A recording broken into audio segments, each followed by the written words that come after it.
Forbes is out with the 9th edition of the world's most powerful people. We have the exclusive right now. Coming in at number 5, Amazon founder and CEO, Washington Post owner Jeff Bezos. Number 5 most powerful person in the world. Number 4 is German Chancellor Angela Merkel, edging out Bezos for slot number 4. Merkel remains the world's most powerful woman in the Forbes rankings. A little over a year into his first term as president, Donald Trump makes it into the top 3 spot.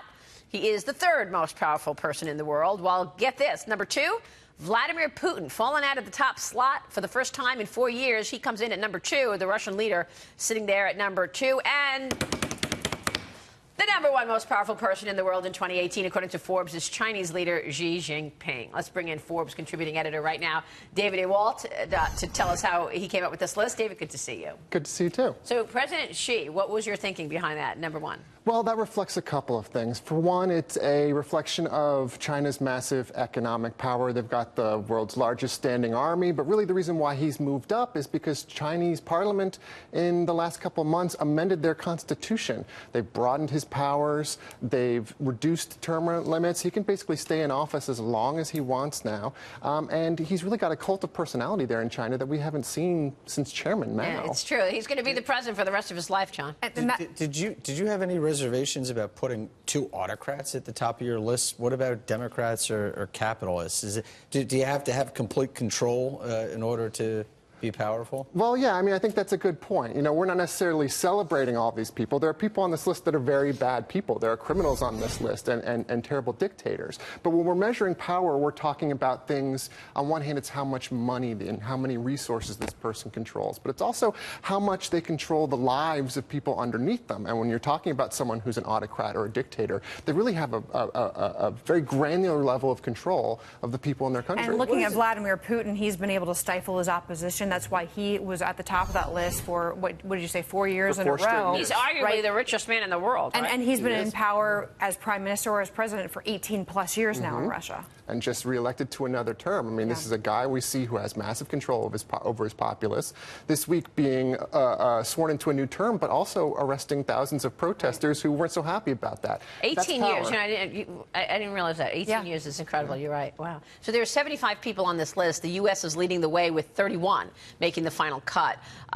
Does this show strength of the U.S. given the number of people on that list? Absolutely. Who are American? Absolutely. I mean, there's American politicians, of course. Trump and Michael Pence are both on the list. But where we see most of the Americans coming in are their business figures. They're CEOs, they're entrepreneurs, they're finance giants. I don't think President Trump's going to like being number 3, David. But he can has to abolish term limits to get higher. He's going to be on the phone in 50 minutes with the president of China. Maybe he'll have something to say. No, he can use Vladimir Putin as like a stepping stool. He's so short, and just step on his bald head and vault right into the 2nd position, then lock arms with Xi Jinping, and they could share the top spot. But Putin rides horses without his shirt on, so he's got that. There, by the way, the president just tweeted a minute ago that he's going to be speaking with the president of China, President Xi, at 8:30 this morning. So we'll see what happens with trade. Why did you put President Trump at number 3?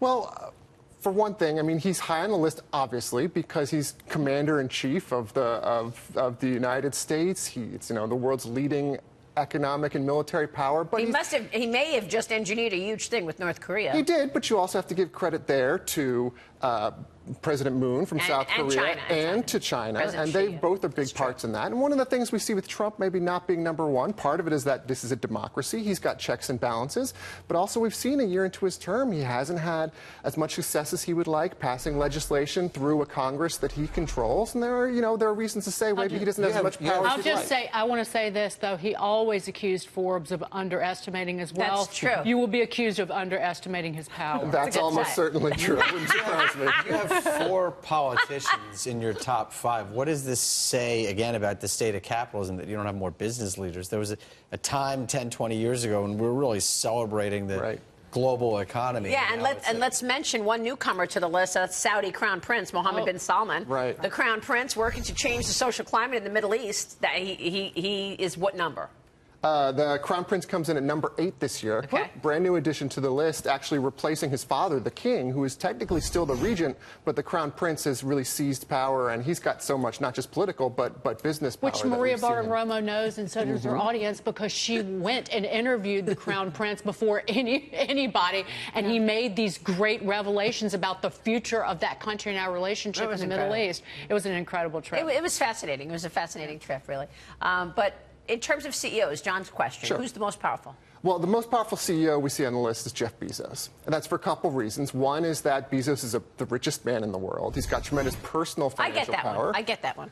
It's also, as CEO of Amazon, we have this multinational retail giant that is powerful not only in its relationship with consumers, but its relationship with suppliers and all these companies that want to sell Google on there. Amazon. Some might say Google and some of these other social media companies are a little too powerful. Who's off the list? Who fell off? There's a lot of people who fall off. We see some politicians who lose power and dwindle off. We've seen some people in finance fall off of it. Usually it's people who have been elected out of office and that sort of thing who have fallen off. You don't see the bankers as much as you used to see. Well, Eric Schneiderman ain't on it. Yeah. No, Eric Schneiderman. Well, there's big losers, too. It's hard to say loser if you're still on the list of world's most powerful people, but we see people like Lloyd Blankfein who fell a lot this year because we assume he's leaving. So that's going to affect your power if you're sort of a lame duck. What's more important, being rich or being able to create world opinion? I think they're both important. It's just different kinds of power. Yeah. The way we evaluate these people is we look at their money, we look at how many people they control, we look at whether they've got different spheres of influence. Good stuff, David. Thank you for the big reveal on this program. Thank you David very much. Ewalt from Forbes.